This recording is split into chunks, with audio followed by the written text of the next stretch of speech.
Celda número 217. Mijail Olegovich Kovalev miraba a través de la minúscula ventana de la celda número 217, donde el gris cielo moscovita estaba cortado en cuadrados por la reja. 5 meses en la prisión de Butyrka habían transformado a un ingeniero constructor antaño exitoso en un hombre con las mejillas hundidas y la mirada apagada. El caso penal por espionaje industrial había sido fabricado por los competidores de su oficina de diseño aeronáutico después de que su equipo desarrollara un material compuesto revolucionario para aeronaves ultraligeras. El tintineo de las llaves en el pasillo lo hizo apartarse de la ventana. Las 6 de la mañana. Diana.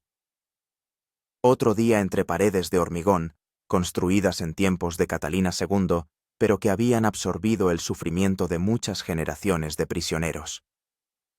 «¡Levántate, Kovalev!», vociferó el guardia Stepanovich, abriendo la puerta de golpe. «Deja de estar en las nubes».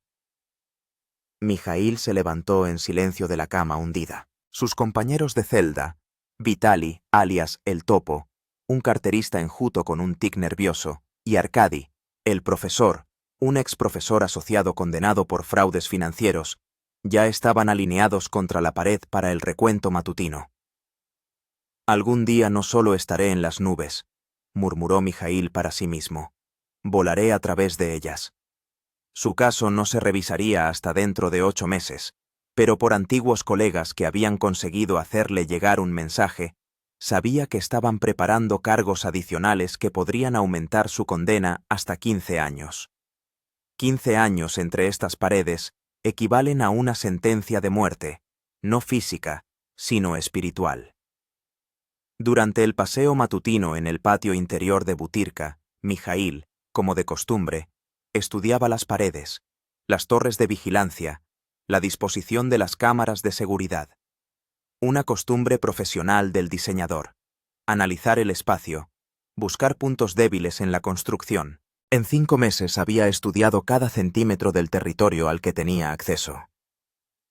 «¿En qué piensas, Olegovich?», preguntó el profesor en voz baja mientras daban vueltas lentamente al patio. «En la libertad», respondió Mijail. «En el aire. El verdadero».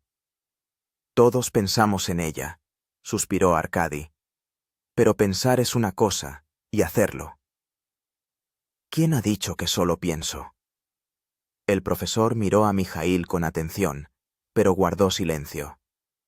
En Butyrka las paredes oían, y las palabras imprudentes podían costar años adicionales de reclusión. Por la noche, tumbado en la cama, Mijail repasaba en su mente los planos de su último proyecto. Un ala delta plegable ultraligera. Este modelo, en el que había estado trabajando antes de ser arrestado, podía caber en una mochila normal y desplegarse en 2 minutos. El innovador material hacía que la estructura fuera resistente e increíblemente ligera al mismo tiempo. Si tan solo tuviera los materiales. Si tan solo hubiera una manera. Estos pensamientos lo perseguían cada noche, hasta que empezó a ver en ellos algo más que simples fantasías de un hombre desesperado. La idea le vino a Mijail durante los trabajos obligatorios en la biblioteca de la prisión. Hojeando antiguos números de revistas técnicas, se topó con un artículo sobre las corrientes de aire sobre Moscú. Como ingeniero especializado en aerodinámica, captó la información de inmediato. Sobre los edificios altos del centro de la ciudad se forman corrientes ascendentes estables, especialmente por la noche, cuando las paredes calentadas durante el día desprenden calor.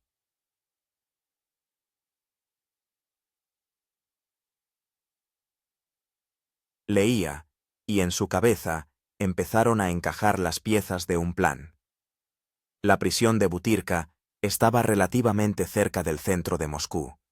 Desde el tejado del edificio principal, con el cálculo correcto, se podrían aprovechar esas corrientes.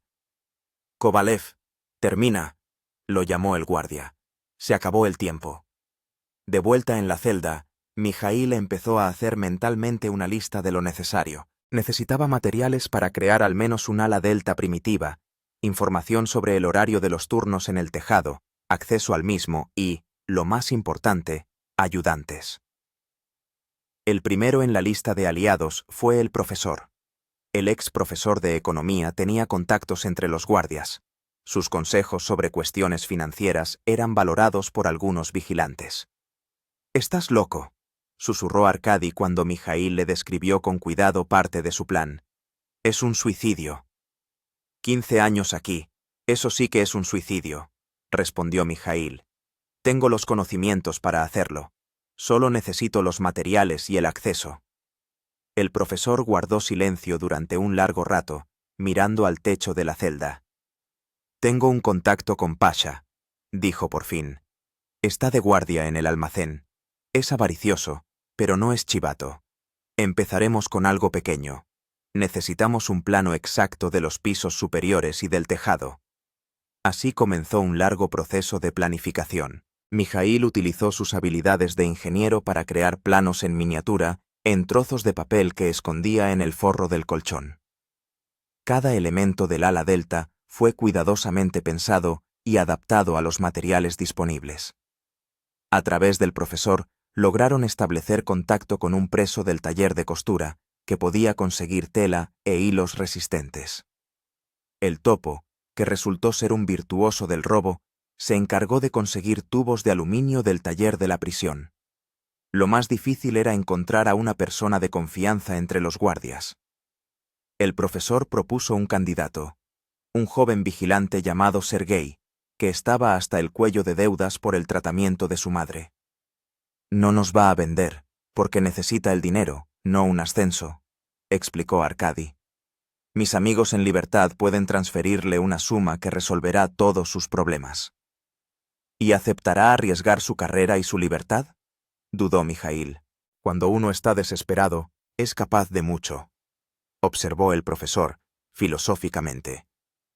Como tú ahora. El plan exigía una elección de tiempo perfecta.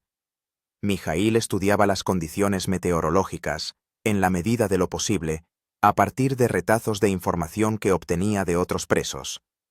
El verano estaba llegando a su fin, y tenían que lograrlo antes de que empezaran las lluvias y los vientos otoñales. Cada día traía nuevas complicaciones. Una vez, la celda fue sometida a un registro repentino, y Mijaíl tuvo que tragarse un plano en miniatura para que no cayera en manos de la guardia. En otra ocasión, a Topo lo pillaron robando herramientas del taller y lo enviaron a aislamiento durante una semana. Pero poco a poco, detalle a detalle, el plan fue tomando forma. En un escondite bajo una tabla del suelo en un rincón abandonado de la biblioteca se acumulaban los materiales para el ala delta. A través de Sergei, que accedió a ayudar por la suma prometida, obtuvieron información precisa sobre los sistemas de vigilancia y el horario de patrullaje del tejado. Tendremos solo 6 minutos entre cambios de cámara, explicaba Mijaíl a sus cómplices. Durante ese tiempo, tenemos que montar el ala delta y despegar. ¿Y si no nos da tiempo?, preguntó Topo, nervioso. Entonces esperaremos a la siguiente ventana dentro de 3 horas, respondió Mijaíl. O iremos a aislamiento. O peor. El profesor, que observaba atentamente los preparativos, preguntó un día: ¿Eres consciente de que las posibilidades de éxito son mínimas? Mijaíl asintió. Pero aún así son mayores que las de salir de aquí con vida dentro de 15 años. El día de la fuga se fijó para el 15 de septiembre. El pronóstico meteorológico, transmitido por Sergei, prometía un viento constante del sureste, la condición ideal para volar hacia el anillo de los jardines, donde los edificios altos creaban las corrientes ascendentes necesarias. Una semana antes de la fecha prevista, ocurrió algo inesperado. Llamaron al profesor para el traslado. Su caso estaba siendo revisado y lo trasladaban a otra institución. No puedo retrasar más la fecha, le dijo Mijaíl a Topo cuando se quedaron solos. Sergei ya ha recibido la primera parte del dinero, y si nos demoramos, podría ponerse nervioso. Sin el profesor será más difícil, gruñó Topo. Él era el cerebro de la operación. No, negó Mijaíl con la cabeza. Él era el vínculo, el cerebro soy yo. La noche antes de la fuga, Mijaíl no pudo dormir. Se quedó tumbado, mirando al techo, y recordó su vida antes del arresto. A su esposa Ana, que lo esperaba en casa, a su hija Masha, de 8 años, a su laboratorio, donde creaba proyectos que podrían cambiar el futuro de la aviación. Todo eso dependía ahora de un plan descabellado que tenía más posibilidades de terminar con su muerte que con el éxito. ¿Pero acaso no estoy ya muerto aquí?, pensó, escuchando los ronquidos de Topo y los sonidos lejanos de la prisión nocturna. Por la mañana, durante el desayuno, Sergei le pasó discretamente la llave de un cuarto técnico en el piso superior. «Hoy a las 23:15», susurró, fingiendo que revisaba la bandeja de comida. «Las cámaras se desactivarán durante 6 minutos. No llegues tarde». Mijaíl asintió. No había vuelta atrás. El día transcurrió horriblemente lento. Cada minuto parecía una hora. Durante los trabajos obligatorios, Mijaíl apenas habló, concentrándose en ensayar mentalmente las acciones que iba a realizar. Topo, por el contrario, estaba inusualmente hablador y nervioso, lo que despertó sospechas entre los demás presos. «Cálmate», siseó Mijaíl cuando se quedaron a solas. «Nos vas a delatar antes de que lleguemos al tejado». «Lo siento». Topo se frotó la cara con nerviosismo. «Es que no me puedo creer que hoy...». «Lo creas o no, prepárate para las 23:00», cortó Mijaíl. «Y recuerda, si algo sale mal, sálvese quien pueda». El recuento nocturno transcurrió como de costumbre. Cuando se apagó la luz en la celda, Mijaíl y Topo se quedaron tumbados completamente vestidos, listos para actuar. El reloj, introducido de contrabando por Sergei, marcaba las 22:30. «Es hora», susurró Mijaíl a las 22:55. Con la ayuda de una cuchara afilada que Topo guardaba debajo del colchón, abrieron la cerradura de la puerta de la celda, un truco que el carterista había perfeccionado durante años de encierro. El pasillo estaba vacío. Sergei había cumplido su parte del trato, distrayendo al guardia de servicio con una conversación en el otro extremo del bloque. Silenciosamente, se deslizaron hacia la escalera de servicio. La llave entregada por Sergei encajó a la perfección. Subiendo por los estrechos escalones, Mijaíl sintió cómo le latía el corazón. No por el esfuerzo físico, sino por la conciencia de que cada paso lo acercaba a la libertad o a la muerte. En el piso superior les esperaba el escondite con las partes del ala delta, reunidas poco a poco durante los últimos meses. Topo empezó a sacar los componentes, mientras Mijaíl comprobaba la última puerta que daba al tejado. «¡Mierda!», exclamó. «La cerradura es diferente. La llave no sirve. ¿Qué vamos a hacer?». En la voz de Topo se notaba el pánico. Mijaíl examinó la puerta, una vieja estructura soviética. «¿Tienes ganzúas?». Topo asintió y sacó un juego improvisado del forro de su chaqueta. 3 minutos de trabajo tenso y la cerradura cedió. El aire frío de la noche le golpeó la cara al salir a la azotea. Moscú se extendía ante ellos como una inmensa alfombra luminosa. En algún lugar, en ese mar de luces, estaba la libertad. «¡Rápido!», ordenó Mijaíl. «Tenemos menos de 4 minutos». Empezaron a montar el ala delta febrilmente. Las manos de Mijaíl se movían con precisión mecánica, uniendo tubos, tensando la tela, fijando los tensores. Krot ayudaba, siguiendo sus indicaciones. 3 minutos para que se activen las cámaras», advirtió Krot, mirando el reloj. El ala delta estaba casi lista cuando oyeron gritos provenientes de las escaleras. «¡Alarma! ¡Prisioneros en la azotea!». Sergei no había podido retener al guardia por más tiempo, o alguien se había percatado de su ausencia en la celda. Ya no importaba. «¡Termina de montarlo!», gritó Mijaíl, lanzándose hacia la puerta y bloqueándola con un tubo metálico que habían traído expresamente para ese fin. Los golpes en la puerta se hacían cada vez más fuertes. El tubo se doblaba, pero aún resistía. «¡Listo!», exclamó Krot, fijando el último tensor. Mijaíl corrió hacia el ala delta. La ligera estructura era un verdadero prodigio de la ingeniería, incluso en esa versión simplificada, construida con materiales improvisados. «¡Tú primero!», gritó Krot. «¡Yo los detendré!». Mijaíl se detuvo por un instante. Según el plan, debían volar los dos. La estructura estaba diseñada para 2 personas, pero en los ojos de Krot vio determinación. «De todas formas, no sé volar», sonrió torcidamente el carterista. «Y tu hija te espera. Vamos, antes de que cambie el viento». La puerta comenzaba a ceder bajo los golpes de los guardias. Mijaíl estrechó fuertemente la mano de su cómplice, y luego se sujetó rápidamente al arnés del ala delta. «Corre hacia ese extremo y no te detengas», le indicó Krot, señalando el borde este de la azotea. «El viento te levantará». Mijaíl respiró hondo y corrió. 3 pasos, 5, 7. El borde de la azotea se acercaba a una velocidad aterradora. A sus espaldas se escuchó el crujido de la puerta que se rompía y el grito de Krot, que se abalanzó sobre los guardias para interceptarlos. Un paso más, y bajo sus pies no quedó apoyo.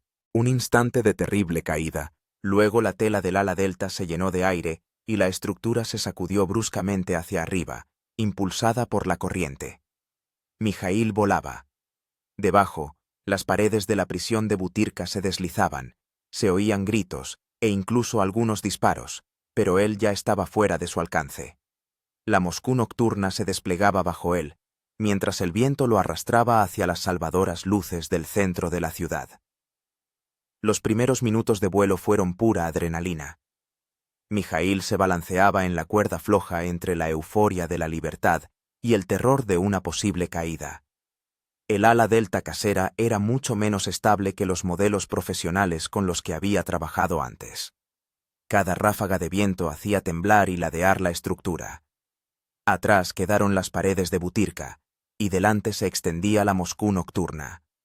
Las luces de la ciudad creaban una imagen surrealista, como si estuviera flotando sobre un inmenso circuito eléctrico. Mijaíl dirigió el ala delta hacia el centro, donde los altos edificios debían crear corrientes de aire salvadoras. A una altura de unos 80 metros, sobrevoló el anillo de los jardines. El viento arreció y el control se hizo aún más difícil. Las manos, no acostumbradas a semejante esfuerzo después de meses de encierro, empezaron a entumecerse. El aire frío le calaba la fina ropa de la prisión. «Aguanta», se repetía a sí mismo. «Un poco más. Solo aguanta». Abajo detectó movimiento. Varios coches de policía con las luces encendidas corrían en dirección al centro. Se había dado la alarma, y ahora lo buscaban no solo en el aire, sino también en tierra. El ala delta comenzó a perder altura. La tela, que no estaba preparada para semejantes cargas, se había estirado en algunos puntos, alterando la aerodinámica. Mijaíl buscaba frenéticamente con la mirada un lugar para aterrizar, un parque, un bulevar ancho, cualquier cosa excepto calles con coches y peatones. Delante apareció el bulevar Chistoprudny, una larga franja verde entre los bloques de la ciudad. Mijaíl empezó a maniobrar, dirigiendo el ala delta hacia ese salvador islote. La altura disminuía peligrosamente. Al acercarse al bulevar, ya casi rozaba los techos de los coches. Los conductores, aterrorizados, tocaban el claxon al ver a un hombre volando sobre la carretera. «¡Apartaos!», gritaba Mijaíl, aunque sabía que difícilmente lo oirían por el ruido de la ciudad. En el último momento, una ráfaga de viento levantó el ala delta, dándole unos valiosos metros de altura, justo los necesarios para sobrevolar la valla del bulevar y desplomarse sobre el césped entre los árboles. El aterrizaje fue brusco. Mijaíl rodó varias veces, sintiendo cómo crujían las ramas del ala delta y se rasgaba la tela. Algo crujió en su hombro izquierdo, y un dolor agudo le atravesó todo el cuerpo. Pero estaba vivo y en libertad.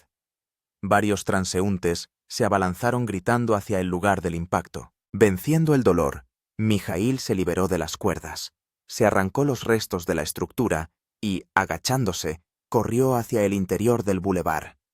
«¡Esperen! ¡Necesita ayuda!», le gritó alguien. Pero Mijaíl no se detuvo. Cada segundo en un espacio abierto lo acercaba a la captura. Hundido en los densos arbustos del lado opuesto del bulevar, recuperó el aliento y escuchó. A lo lejos ya aullaban las sirenas de los coches de policía. Necesitaba cambiar de aspecto urgentemente y desaparecer de las calles. Según el plan, tenía un escondite en un garaje abandonado cerca de la estación de tren de Kursk. Allí se guardaban documentos, dinero y ropa, preparados por sus amigos en libertad. Asomándose con cautela desde su escondite, Mijaíl vio que el bulevar comenzaba a llenarse de personas uniformadas. Quedarse allí era mortalmente peligroso. Quitándose la chaqueta de presidiario y dándole la vuelta, se la echó sobre los hombros, ocultando la característica camisa a rayas de recluso. Luego, tratando de parecer un transeúnte cualquiera, se dirigió hacia la salida del bulevar, en dirección opuesta al lugar de la caída. ciudadano!», le gritó un policía cuando ya casi había pasado el cordón de seguridad. El corazón de Mijaíl dio un vuelco. Se giró lentamente, preparándose para lo peor. «Ha visto algo extraño. Aquí ha aterrizado un loco en paracaídas». «¿En serio?», Mijaíl fingió sorpresa. «No, acabo de llegar». «¿Qué ha pasado?». «Un preso fugado». El policía lo examinó atentamente. «¿Está usted bien?». «Tiene sangre en la cara». Mijaíl solo ahora sintió que le corría sangre de una ceja partida. «Ah, eso. Me resbalé en las escaleras del metro. Un día de perros». El policía asintió y le hizo un gesto con la mano para que pasara. Mijaíl, tratando de no acelerar el paso, se alejó del bulevar. Solo al doblar la esquina se permitió pasar a un paso rápido, y luego a correr. Moscú de noche era a la vez su enemigo y su aliado. La brillante iluminación de las calles lo hacía visible, pero las multitudes de personas, incluso a esas horas tardías, le permitían perderse. Se movía por los callejones, evitando las principales arterias, donde seguramente habría patrullas reforzadas. El hombro le dolía cada vez más. Posiblemente se trataba de una dislocación o incluso una fractura, pero ahora era el menor de sus problemas. Lo principal era llegar al escondite y luego decidir qué hacer a continuación. De repente, un patrulla de policía apareció delante. Mijaíl se metió en un callejón y se pegó a la pared, rezando para que no lo vieran.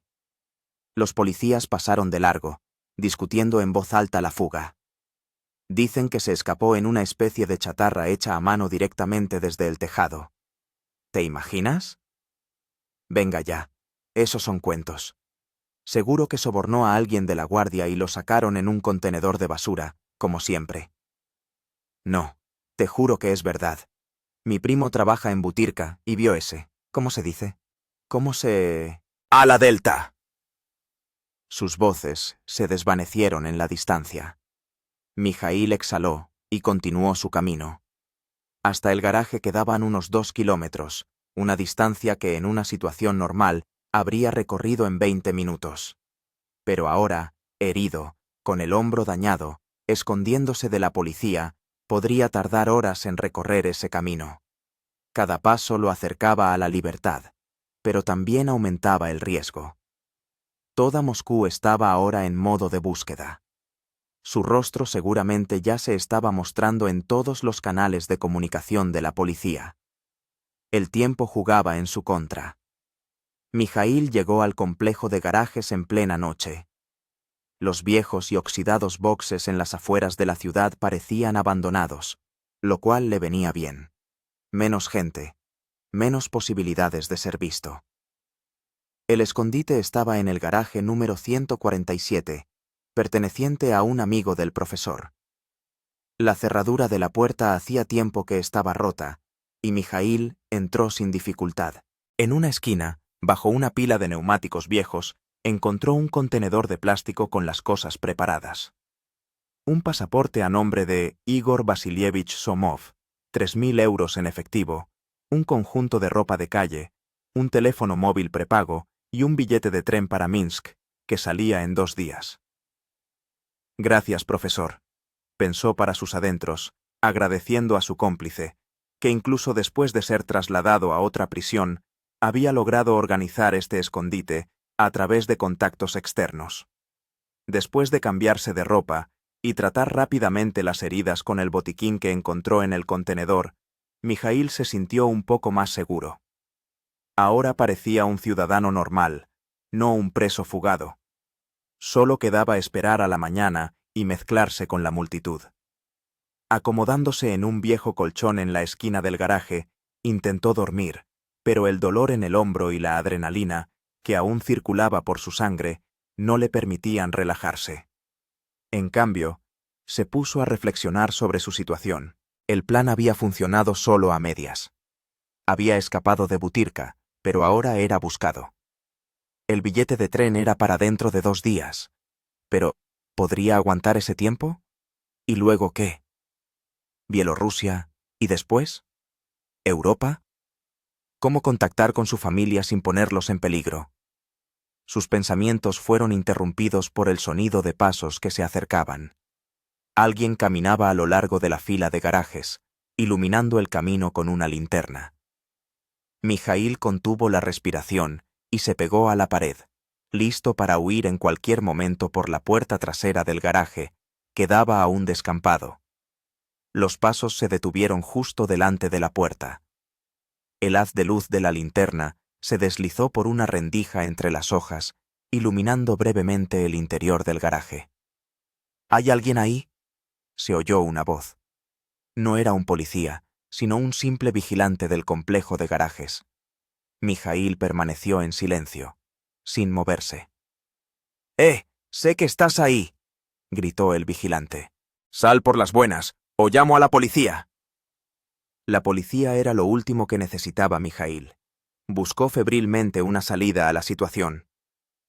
«Ya voy a abrir», respondió finalmente, tratando de que su voz sonara lo más normal posible.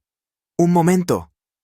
Rápidamente recogió todo lo necesario en una mochila, se acercó a la puerta y la entreabrió ligeramente. Frente a él se alzaba un hombre mayor, vestido con una chaqueta desgastada, que sostenía una linterna y una palanqueta. «¿Quién eres tú?», preguntó el vigilante con desconfianza. «Este garaje es de Petrovich y lleva 1 mes en el hospital». «Soy su sobrino», mintió Mijaíl. «Mi tío me pidió que recogiera algunas cosas. Aquí están». Mostró las llaves del garaje que había encontrado en un contenedor. El vigilante lo examinó atentamente. El haz de la linterna se deslizó por su rostro, deteniéndose en la ceja partida. «¿Y qué te pasó en la cara?». «Me caí de la moto ayer». Mijaíl intentó sonreír. «Nada grave». El vigilante seguía pareciendo desconfiado. «¿Y por qué vienes de noche?». «Trabajo en el turno de noche», continuó inventando Mijaíl. «Solo pude venir después del trabajo. Mi tío me rogó que le llevara unos documentos al hospital». Durante unos segundos, el vigilante lo estudió, luego asintió a regañadientes. «Vale, pero la próxima vez avisa. Casi me da un infarto. Pensé que eran ladrones». «Por supuesto». Mijaíl suspiró aliviado. «Lo siento por la molestia». El vigilante murmuró algo y siguió su ronda. Mijaíl esperó a que sus pasos se apagaran, luego cerró rápidamente el garaje y salió por la puerta trasera. Quedarse allí era demasiado arriesgado. El vigilante podría volver, o, lo que era peor, decidir comprobar la historia del sobrino de Petrovich. La noche estaba llegando a su fin. Los primeros rayos del amanecer teñían el cielo del este.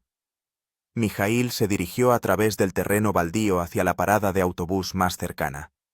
Tenía que encontrar un lugar seguro donde pasar el día y luego decidir qué hacer con el billete de tren. El autobús de la mañana estaba medio vacío. Varios trabajadores del turno de noche dormitaban en los asientos. Nadie prestó atención a un pasajero cansado más. Mijaíl llegó hasta la parada final, un barrio residencial en las afueras de Moscú, donde era más fácil perderse entre los monótonos bloques de apartamentos. Pasó el día en un hostal barato, registrándose con el pasaporte de Somov. La recepcionista, una chica adormilada con el pelo teñido, ni siquiera miró la foto del documento, simplemente anotó los datos y le dio la llave de una habitación para 6 personas. Por suerte, la habitación estaba vacía. Todos los huéspedes, al parecer, habían salido a sus quehaceres. Mijaíl finalmente pudo examinar de verdad sus heridas. El hombro estaba hinchado y tenía un tono azulado violáceo, pero parecía que no estaba roto. Podía mover el brazo, aunque con dolor.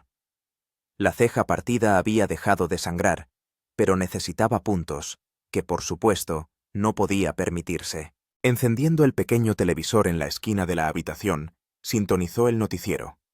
Como era de esperar, su fuga era el tema principal.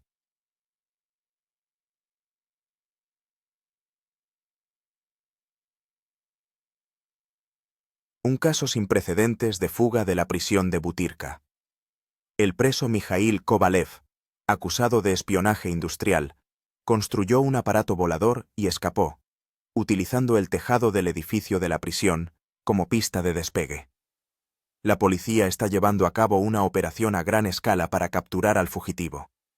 Según fuentes policiales, Kovalev sufrió graves heridas al aterrizar y es poco probable que pueda llegar muy lejos.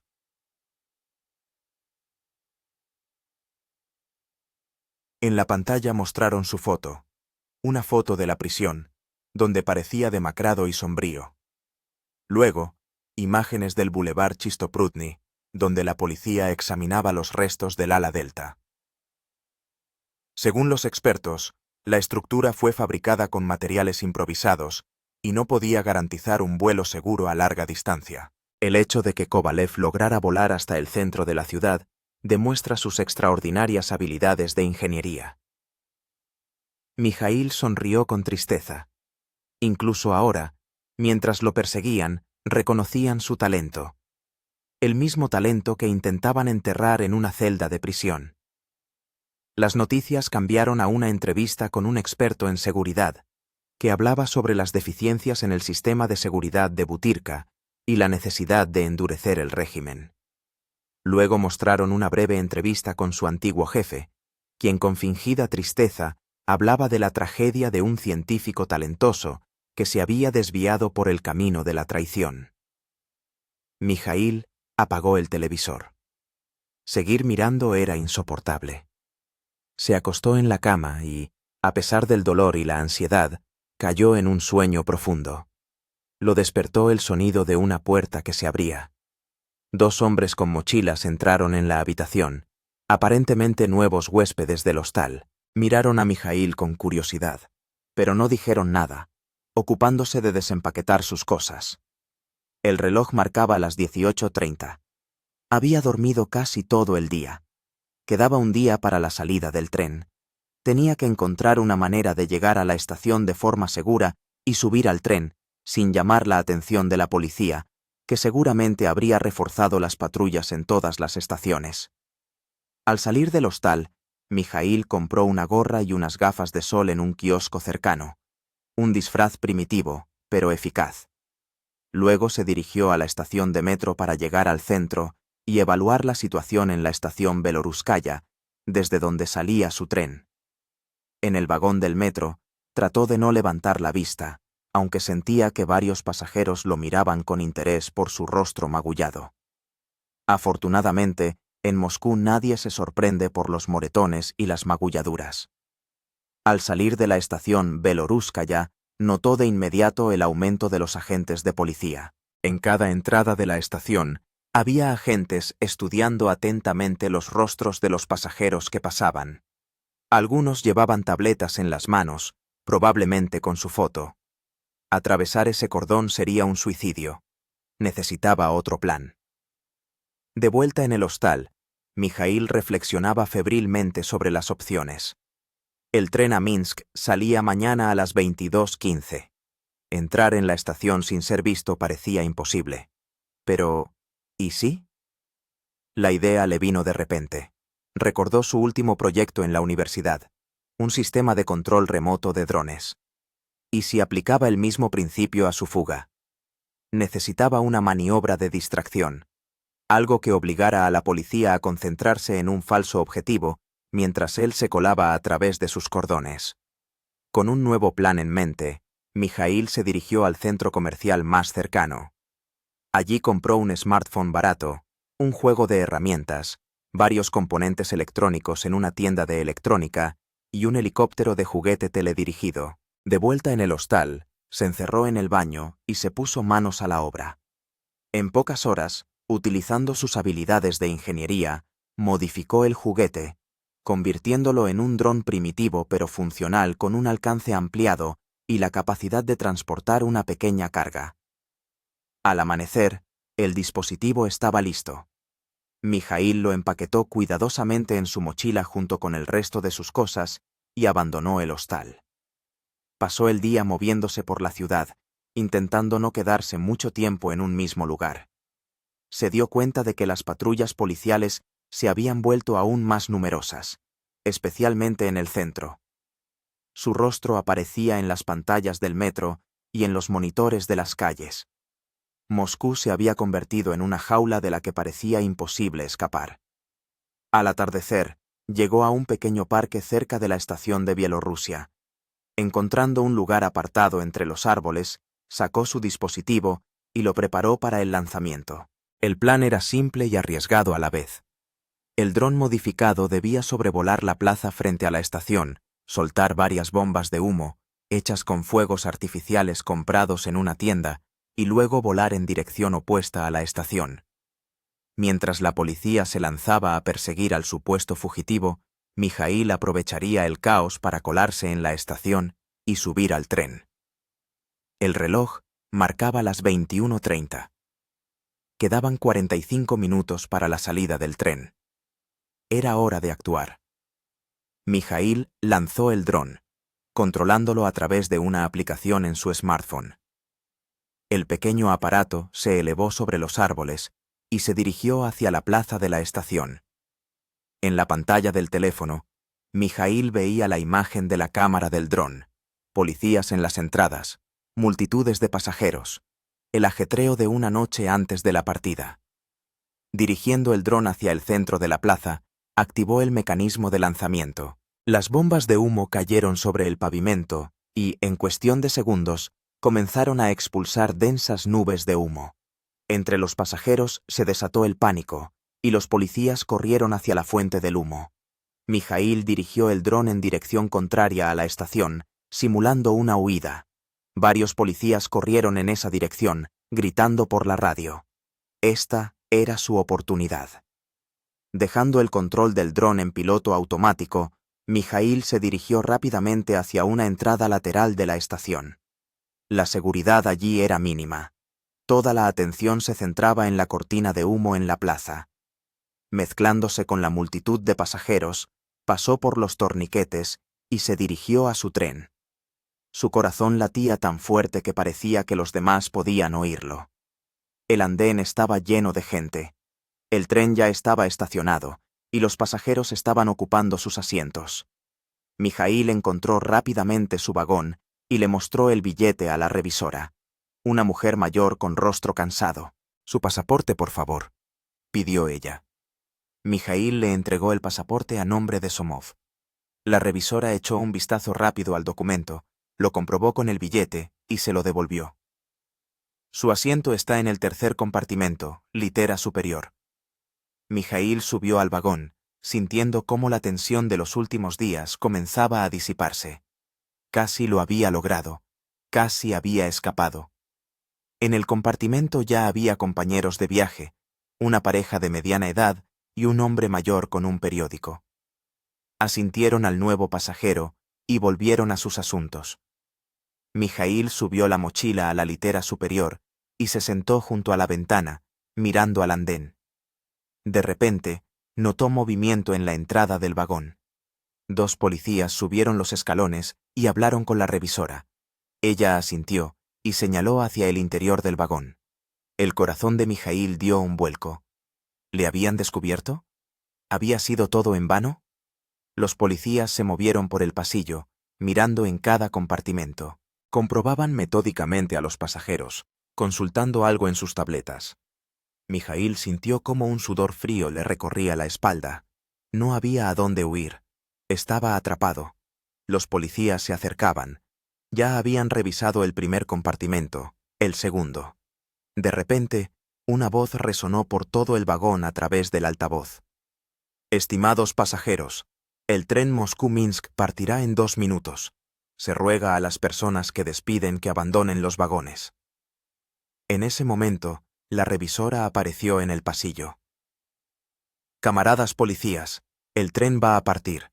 Si no tienen una orden para detener el tren, tienen que salir. Los policías se miraron. Uno de ellos dijo algo por la radio y luego asintió a su compañero. Está bien, terminaremos la revisión en el siguiente vagón y saldremos. Pasaron de largo el compartimento de Mijaíl, sin siquiera mirar adentro, y desaparecieron en el siguiente vagón. El tren dio un tirón y empezó a alejarse lentamente de la plataforma. Mijaíl no podía creer su suerte. Observaba cómo Moscú se deslizaba tras la ventanilla, acelerando gradualmente, alejándolo cada vez más de sus perseguidores. Cuando el tren alcanzó velocidad y las luces de la ciudad quedaron atrás, finalmente se permitió relajarse. Por primera vez en muchos meses, sintió esperanza. Por delante estaba la frontera, Bielorrusia, y después, quizás, Europa, donde podría empezar una nueva vida y algún día reunirse con su familia. Pero primero tenía que sobrevivir a esa noche y cruzar la frontera sano y salvo. Y para eso necesitaba descansar y recuperar fuerzas. Subiéndose a la litera superior, Mijaíl cerró los ojos. El rítmico traqueteo de las ruedas lo adormecía, llevando su conciencia a un sueño tranquilo y largamente esperado. Mijaíl se despertó con un brusco sacudón. El tren estaba reduciendo la velocidad. Tras la ventanilla, el amanecer plateaba el paisaje, y en la niebla matutina se perfilaban los contornos de la estación fronteriza. Control de fronteras en 10 minutos, anunció la revisora, recorriendo el vagón. Por favor, preparen sus documentos. El corazón de Mijaíl volvió a latir aceleradamente. El pasaporte de Somov era una buena falsificación, pero ¿superaría la revisión de los guardias fronterizos? ¿Especialmente si estaban buscando a un fugitivo? Sus compañeros de compartimento se apresuraron, sacando pasaportes y rellenando tarjetas de inmigración. Mijaíl siguió su ejemplo, tratando de aparentar ser un pasajero normal. Su mano se dirigió involuntariamente a su rostro. Los moretones y rasguños podrían levantar sospechas. El tren se detuvo. Entraron en el vagón guardias fronterizos rusos, 2 hombres uniformados con las características insignias verdes. Se movían metódicamente de compartimento en compartimento, revisando los documentos. Cuando llegó el turno a su compartimento, Mijaíl intentó mantener la calma. El guardia fronterizo tomó su pasaporte, estudió atentamente la fotografía y luego miró el rostro de Mijaíl. «¿Qué le ha pasado en la cara?», preguntó.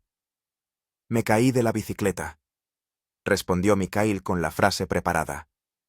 «Tomé mal una curva en una carretera resbaladiza». El guardia fronterizo volvió a mirar la fotografía, luego a Mijaíl. Los segundos se alargaron hasta la eternidad. «¿Propósito del viaje a Bielorrusia?». «Reunión de negocios.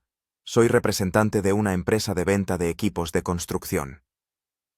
El guardia fronterizo asintió, estampó un sello en el pasaporte y le devolvió el documento. «Buen viaje». Mijaíl apenas pudo contener un suspiro de alivio. La primera barrera había sido superada, pero aún quedaba el control bielorruso. El tren permaneció detenido en la estación durante aproximadamente 1 hora. Luego volvió a ponerse en marcha, recorrió unos kilómetros y se detuvo en el lado bielorruso de la frontera. El procedimiento se repitió. Los guardias fronterizos bielorrusos parecían ser aún más meticulosos. El oficial que revisaba los documentos en su compartimento examinó detenidamente el pasaporte de Mikhail. Luego comprobó algo en su tableta. «Señor Somov, acompáñeme, por favor», dijo finalmente. El corazón de Mikhail se le cayó a los pies. ¿Lo habían descubierto? ¿O era un procedimiento estándar? Siguió obedientemente al guardia fronterizo hasta un compartimento de servicio al final del vagón. Allí estaba sentado otro oficial, que invitó a Mikhail a sentarse con un gesto. «Señor Somov, tenemos información sobre un delincuente fugitivo de Rusia que podría estar intentando cruzar la frontera», comenzó el oficial. «¿Entiende a lo que me refiero?» Mikhail intentó mantener la calma. «He oído noticias sobre una fuga, si es a eso a lo que se refiere». «Exactamente», asintió el oficial. «El fugitivo tiene cierto parecido físico con usted, especialmente teniendo en cuenta sus lesiones». Puso una tableta sobre la mesa, en cuya pantalla aparecía una fotografía de Mikhail de su expediente penitenciario. Junto a ella, la fotografía del pasaporte de Somov. «¿Qué tiene que decir al respecto?» Mikhail observó atentamente las fotografías. «Veo cierto parecido, pero claramente no soy yo. Este hombre tiene una forma diferente de nariz y barbilla. Y, por lo que entiendo, él es ingeniero, mientras que yo soy representante comercial». El oficial lo miró fijamente. «¿Dónde planea alojarse en Minsk?» «En el Hotel Belarus. Tengo una reserva de habitación para 3 días». «¿Propósito de la visita?» «Reunión con clientes potenciales. Mi empresa suministra equipos de construcción». El oficial anotó algo y luego volvió a mirar a Mikhail. «Bien, señor Somov, disculpe las molestias. Es un procedimiento estándar». Le devolvió el pasaporte e indicó con un gesto que Mikhail podía marcharse. De vuelta en el compartimento, Mikhail descubrió que sus compañeros de viaje lo miraban con curiosidad. «¿Todo bien?», preguntó la mujer. «Sí, solo una revisión. Parece que me parezco a alguien a quien están buscando». «Ah, ¿es por ese fugitivo?», se animó el anciano. «Lo he leído en el periódico. Algún ingeniero que se escapó de la cárcel en un aparato volador casero. Una historia increíble». «Sí, increíble», convino Mikhail, tratando de que su voz sonara indiferente. El tren volvió a ponerse en marcha.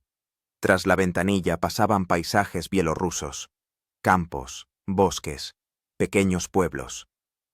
Mikhail observaba esta pacífica estampa y sentía cómo la tensión de los últimos días se desvanecía gradualmente. Lo había logrado. Había cruzado la frontera. Ahora estaba fuera de la jurisdicción rusa, aunque no completamente a salvo. Rusia y Bielorrusia tenían acuerdos de extradición de delincuentes, pero este era solo el primer paso en su camino hacia la verdadera libertad.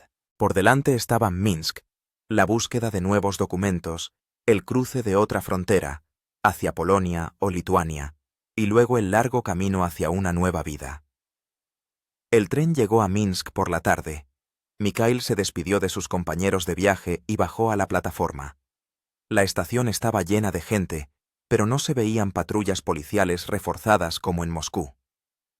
Siguiendo un plan preconcebido, no se dirigió al Hotel Belarus, del que había hablado con los guardias fronterizos, sino a un pequeño hostal en las afueras de la ciudad. Allí, según la información de los amigos del profesor, debía esperarle el siguiente juego de documentos e instrucciones para continuar su viaje. El hostal resultó ser un edificio de 2 pisos, destartalado, en una zona industrial. El administrador, un joven con rastas, registró con indiferencia al nuevo huésped y le dio la llave de la habitación. «Tiene un mensaje», añadió, extendiéndole un sobre sellado. «Un hombre lo dejó ayer». Mikhail tomó el sobre, le dio las gracias y subió a su habitación. Cerrando la puerta con llave, abrió el mensaje. Dentro había una nota breve. «Mañana, 14 Sonoro, Café Ciudad Vieja. Mesa junto a la ventana. Traiga el libro El maestro y Margarita, su amigo. No había firma, pero Mikhail entendió que era la siguiente etapa del plan organizado por el profesor. Mañana se reunirá con la persona que le ayudará a seguir adelante. Por primera vez en mucho tiempo, se permitió sonreír. El plan estaba funcionando. Estaba en camino hacia la verdadera libertad. El café Ciudad Vieja estaba situado en el centro histórico de Minsk. El acogedor local, con ventanales panorámicos y vistas a una calle antigua, estaba medio lleno, principalmente con turistas y oficinistas locales.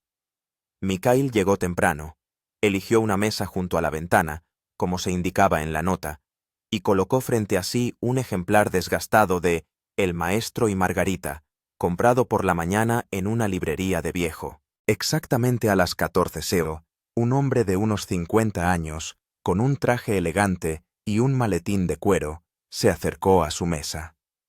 «Un libro excelente», dijo, señalando la novela. Especialmente el capítulo sobre la libertad. Esa era la contraseña. Mikhail respondió con la frase preparada. «La libertad es diferente, pero siempre tiene su precio».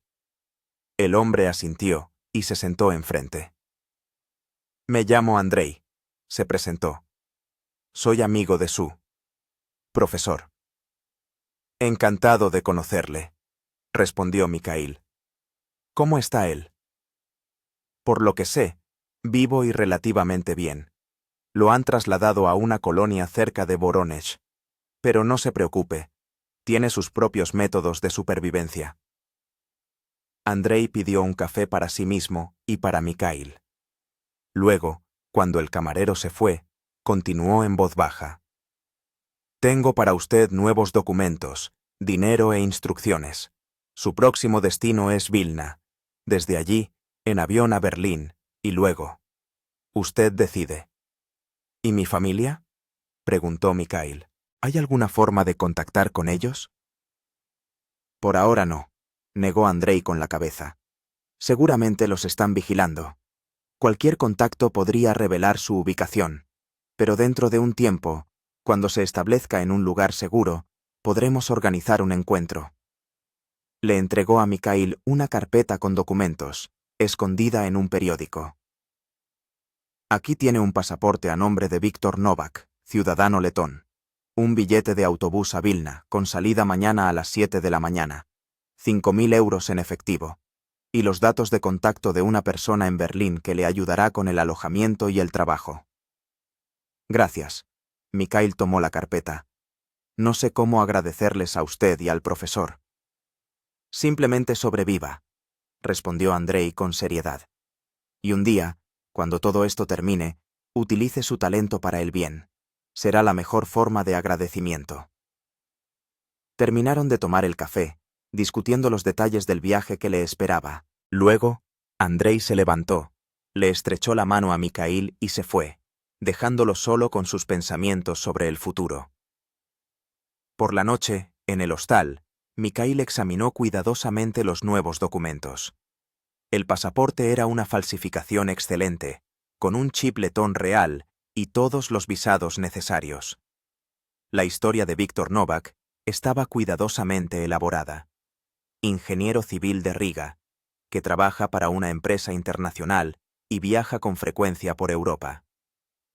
A la mañana siguiente, tomó el autobús a Vilna. El viaje transcurrió sin incidentes. En la frontera bielorrusa-lituana, su nuevo pasaporte ni siquiera despertó sospechas. En Vilna pasó 2 días, alojándose en un pequeño hotel en el casco antiguo. Paseó por las estrechas calles, disfrutando de la libertad de movimiento de la que había estado privado durante tanto tiempo. Y aunque la ansiedad no lo abandonaba por completo, todavía comprobaba si lo seguían y evitaba las cámaras de vigilancia. Por primera vez en muchos meses se sintió realmente vivo. Al tercer día, voló a Berlín. En el aeropuerto de Tegel lo esperaba el contacto de Andrei, un abogado alemán llamado Klaus, especializado en asilo político. «Tenemos 2 opciones», explicó Klaus mientras conducían a su oficina. «La primera, Solicita asilo político oficialmente, cuenta su historia y espera la decisión de las autoridades. El proceso puede durar meses y no hay garantía de un resultado positivo. Segundo, usted se queda como Víctor Novak. Yo le ayudo a encontrar trabajo en una empresa de ingeniería y usted empieza una nueva vida bajo ese nombre. ¿Y qué pasa con mi familia? ¿Podrán reunirse conmigo? Si elige la primera opción y obtiene asilo, sí, podrán venir oficialmente. En el segundo caso, habría que organizar su llegada en secreto, lo cual es más complicado y arriesgado. Mijaíl reflexionó largo rato sobre la elección. Por un lado, el estatus legal de refugiado le daba más derechos y la posibilidad de reunirse con su familia. Por otro, una declaración pública sobre sí mismo podría atraer la atención de los servicios secretos rusos y poner en peligro no solo a él, sino también a sus seres queridos. Elijo la segunda opción, decidió finalmente. Al menos, por ahora. Quizás más adelante, cuando se calme el revuelo por mi fuga, pueda legalizar mi situación. Klaus asintió. Ya me lo imaginaba. Tengo contactos en una empresa de ingeniería aeronáutica en Múnich.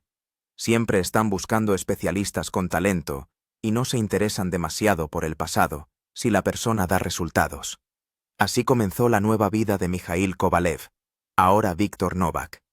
Se mudó a Múnich, alquiló un pequeño apartamento en las afueras y entró a trabajar en una empresa que desarrollaba aeronaves ligeras para uso civil. Sus conocimientos y experiencia lo convirtieron rápidamente en un empleado valioso.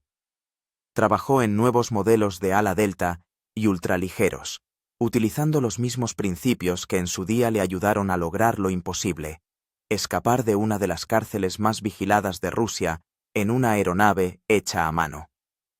Al cabo de medio año, cuando ya se sentía relativamente seguro, Klaus organizó un encuentro secreto con su esposa e hija.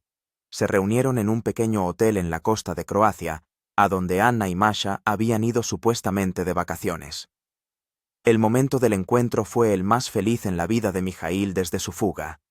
Masha, que había crecido y cambiado durante ese tiempo, al principio se mostró tímida con su padre, pero rápidamente se deshizo. Anna, demacrada por la preocupación, pero igual de hermosa, no pudo contener las lágrimas al abrazar a su marido por primera vez en muchos meses. Tenía miedo cada día de no volver a verte nunca más, confesó ella. Cuando informaron de tu fuga, no sabía si alegrarme o llorar. Fue una locura. Tenía que arriesgarme, respondió Mijaíl. De lo contrario, realmente nunca nos habríamos vuelto a ver. Pasaron una semana juntos, discutiendo el futuro. El plan era complicado, pero factible. Anna debía liquidar gradualmente sus asuntos en Rusia, vender el apartamento, transferir el dinero a través de intermediarios de confianza. Luego, con el pretexto de mudarse a San Petersburgo, ella y Masha viajarían a Finlandia, y de allí a Alemania, donde Mijaíl ya estaba preparando una nueva vida para ellas. La despedida fue dura, pero ahora no había desesperación, solo la esperanza de un pronto reencuentro y un futuro juntos. De vuelta en Múnich, Mijaíl se volcó en el trabajo con nuevas fuerzas. Su proyecto de una aeronave ultraligera plegable despertó el interés de la dirección de la empresa. Era una versión mejorada de aquella misma ala delta que le había dado la libertad.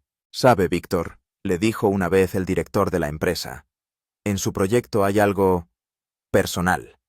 Da la sensación de que ha puesto su alma en él». Mijaíl sonrió. «Posiblemente sea así. Este proyecto simboliza para mí la libertad, la posibilidad de elevarme por encima de las circunstancias y ver nuevos horizontes». El director no sabía lo literal que era esta respuesta.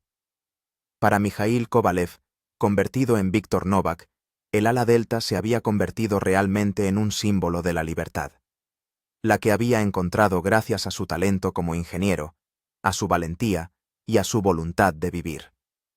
Cada vez que probaba un nuevo modelo, volando sobre los verdes campos bávaros, recordaba aquel desesperado vuelo desde el tejado de Butyrka.